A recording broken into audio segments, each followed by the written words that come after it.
Kwazivai muri yeZimbabwe ndauyawo kwamuri nenyaya pano yandiri kusangana nayo iri kuitika.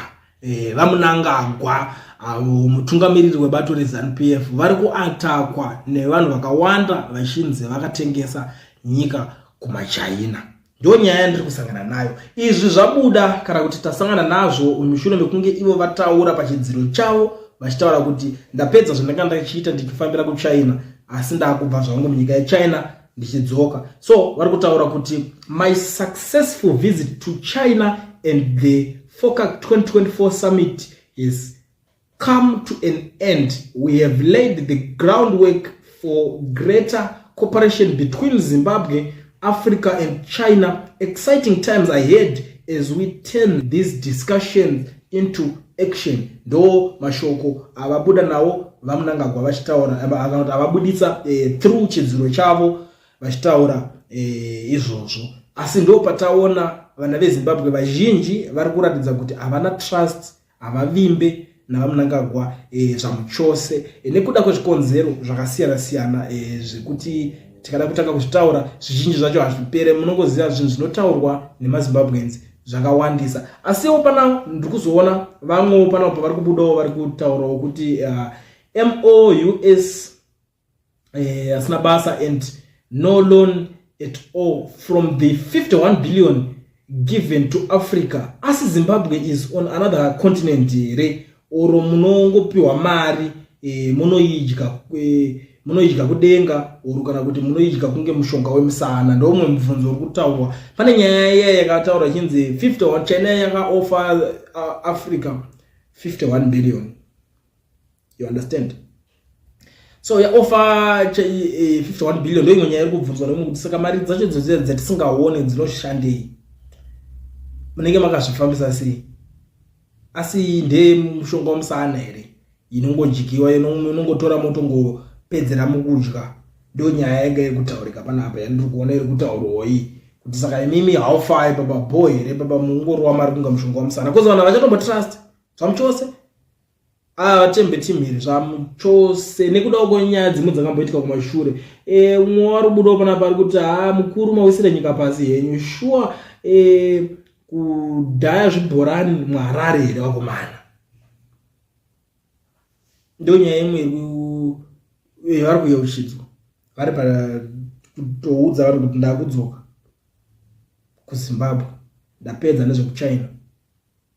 Or maybe kana kuti vanhu vari kutaura kuti vachitobvisa kuti vari kuda kuti vabva vadzongwa vachingodevelopa zvinhu because pakashata. Uri kuti vakomana hamunawo zvimwe here naye murambi kwezvekutaurwawo semukuru wenyika vakomana wakaitwa futi China wepapedu zvavaimanje aiwa manyanya vakomana. Pari kutaura zvinhu zvakasiyana siyana re-engagement tinovaka nyika under corporate kuita sei kwacho vakomana right. Uri kuti if this was going to benefit Zimbabweans instead of minority ZANU-PF delegation, we would be glad. Unfortunately, the rest of the country will only benefit chicken in and a loaf of bread in the next 5 years at a rally. No jobs, no free education, no medicine in hospitals, etc. Ndo mamwe mashoko akutaurwa panapa kunzi zvinhu zvamafambira kuita izvi zviri kubenefitawo macitizens eZimbabwe, zviri kubenefitawo vamwe vanhu but zvinenge zvichida benefita delegation venyu mimi vari mudhuze nemi and then the rest of the country vari kunzi vachazongonodyawo muchicken in mari yacho kumarali. Meaning ukasatoenda kurali hautozombogarawo idya kana sendi mari yacho. Ndo mamwe mashoko ari kutaurwa panapa hatiri kusangana nawo. Mumwe ari kubudawo ari kutaurwa panapa ari kuti I hear that the South African president is someone specifically to tell the nation about his trip. One of the rings is that BAIC is going to set up an EV manufacturing plant and a market for SA agricultural products to China. Your feedback is nothing specific. Pakaipa umwe kuti how many Arab gold mafias did you meet on the sideline? You fucking corrupt old crocodile. Your hungry orphans are running all over our country committing crime because of your corruption.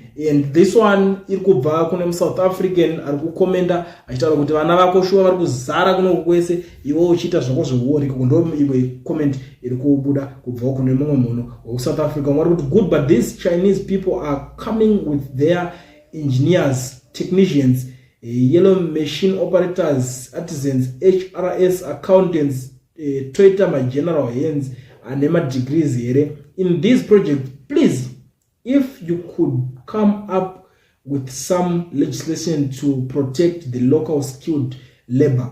Zvakaoma vedu izvi kutaurika. Saka ndakoti ndidarike nepanapa ndikuzivisa izvi zvekutaurwawo nevanhu vari chikomenda penyaya panga vanzwa vananga vachiti tapedza kuChina taakudzoka. Ndo mamwe statement ari kutaurwa nevanhu panapa. Saka ndakoti select mbijana kuti ndikuzivisa zvinhu zvinoitaurwa nevanhu kuti munyatsozoziva kuti paground panenge pachipisa sei. Because a lot of people vanozofunga kuti pamwe zvimwe zvacho unozoita zvekunzwa kana kuti dzimwe nyaya dzinenge dzichiita zvekubikwa.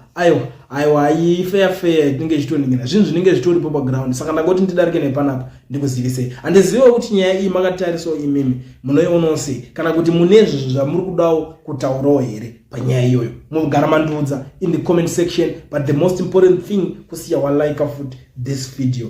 Tobva taenderera mberi nebasa.